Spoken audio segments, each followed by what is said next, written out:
Joining me right now is California Congressman, House Intel Committee Ranking Member, and House Ways and Means Committee Member Devin Nunes. Congress, it's always a pleasure to see you. Thanks so much for joining us, Congressman. It's great to be with you this morning, Maria. I want to talk about China first. I know that you have done a deep dive investigation into China's predatory behavior. You've been doing this now for 4 years. We've talked about this a lot over those years, and the probe continues. What do you make, and what can we understand about this closure of the Houston consulate? Well, it's quite unusual, Maria, for something like this to take place. But if you go back to when President Trump was campaigning, I don't think the American people, nor the Chinese, nor anyone around the globe believed that the United States was finally going to take China on. So what's happening here is because of the Chinese predatory activities, they're spying, they're stealing, all the things that they're doing. I'm guessing, and I haven't been briefed on this because it just happened the last 24 hours, is that something bad was happening by Chinese operatives in the Houston area. That would be the only thing imaginable that would force United States authorities and the President of the United States to close a consulate. It's pretty unusual.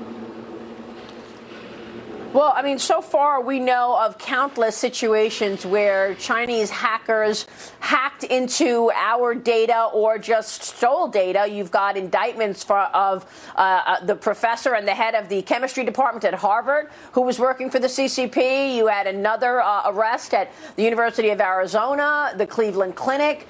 Walk us through what the Chinese Communist Party has been doing now for decades and why this president made China one of his main priorities.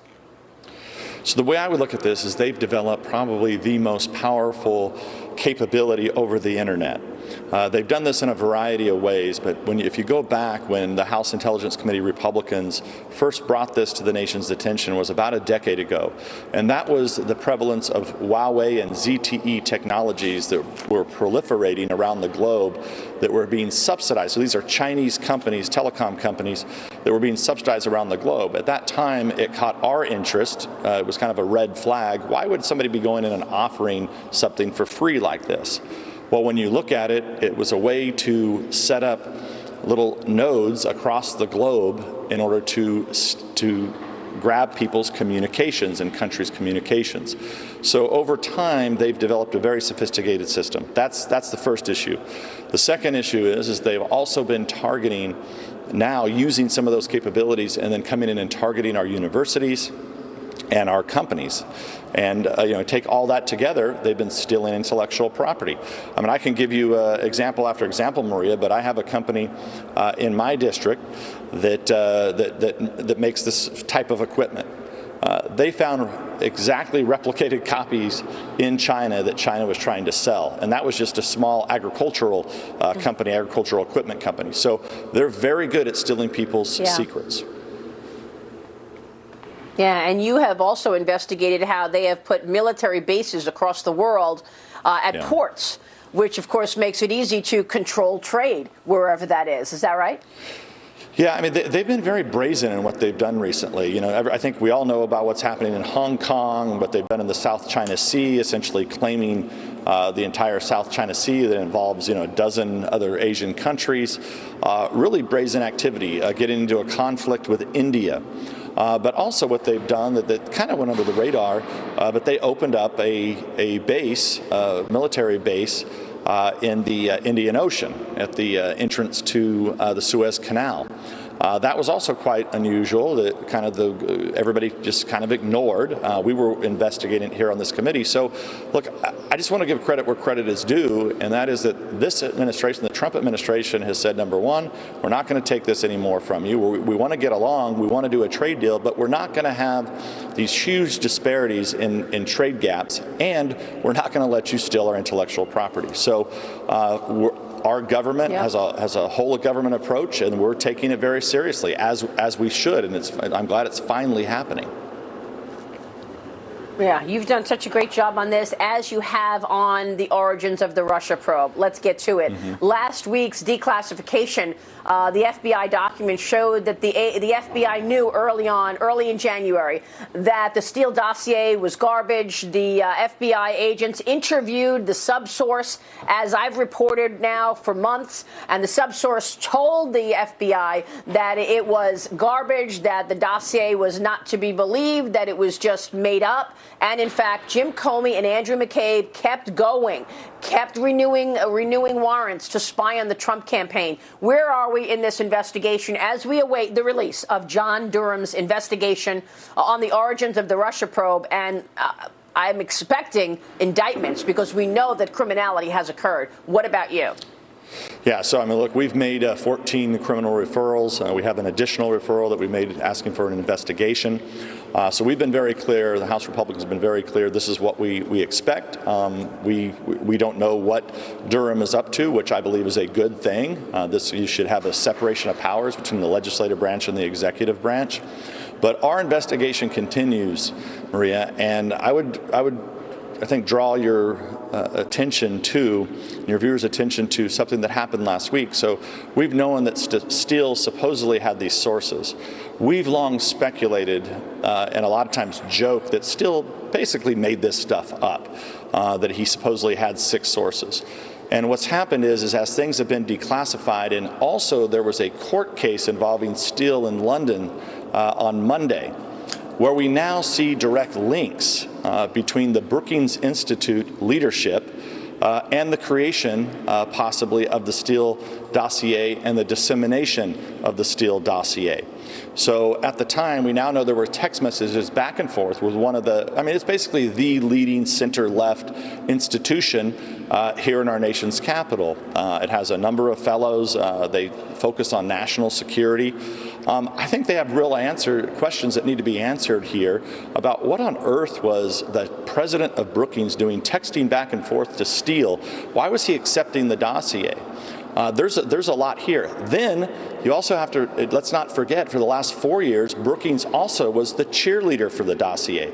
So they were out there defending this dossier. They have this like kind of fake group called this lawfare group that's been out there, and on a daily basis, all they were there for is, number one, to attack House Republicans in our investigation. 4 years running, by the way.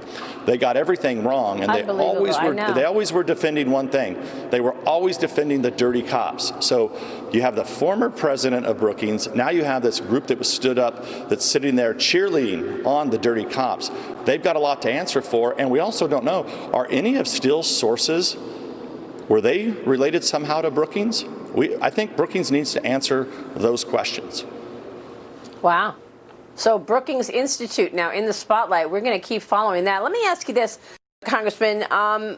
Muller did an investigation which of course cost $40 million, and it was all the hype and talked about while he was doing it. But you knew that the FBI heard from the subsource, and you saw these declassified documents. So did John Ratcliffe. So you knew that the FBI knew early on that the dossier was garbage. How come Mueller didn't know? I mean, how come we're getting all of these things now so that the public understands fully what went on? Robert Mueller had access to everything. He had to know this.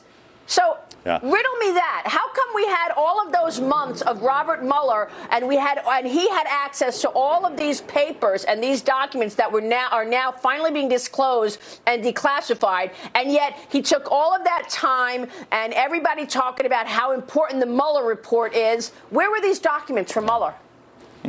Well, look, we're not sure that Mueller even really knew what the hell was going on. I mean, because he clearly, when he testified about a year ago today, he testified, if people remember this, it's been a long time ago, there's been a lot of water under the bridge since then. He didn't even know what was in his report. He couldn't answer the most basic questions. He wouldn't even respond about Fusion GPS and how they were involved in the creation of the Steele dossier. He did nothing on the dossier whatsoever. So I'm not sure, the fact that he couldn't answer our questions means that he probably didn't know what was going on, means other people were running that investigation. He was more like an avatar, so to speak. And look, he wrote this op-ed the other day in the Washington Post about Roger Stone. Mueller, come on, man. Come and testify to Congress. You can come and brief us. You can sit down with our lawyers. He probably didn't write that op-ed, is my guess. Lindsey Graham's invited him to come and testify to the United States Senate. But Mueller hasn't been seen since a year ago, except for this goofy op-ed that was in the Washington Post. Well, look, real quick before we go, Adam Schiff is the chairman of the committee now, the Intel Committee, where you're the ranking member. What does he have to say now, after all of those months where he said publicly over and over again that this president committed collusion in plain sight? Where is Adam Schiff?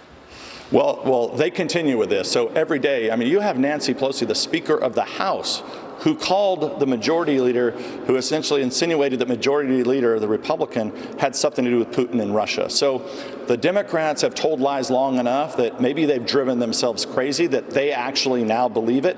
I don't think they do. I think they just know they have a complicit media in this country that's on their side, who, by the way, the whole media complex had the dossier too. So they knew damn well what the dossier was. They knew it was phony going back to 2016. They were involved in the dissemination of this and the creation of it.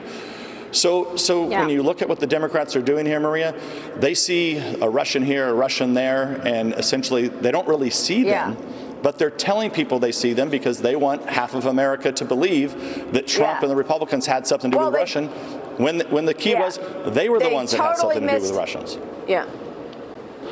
And they totally missed China, the real adversary here. Congressman, the American people should be outraged. This was all politics and a big old lie. Congressman Devin Nunes, thank you, sir. And thanks for your work on this. Good to see you this morning.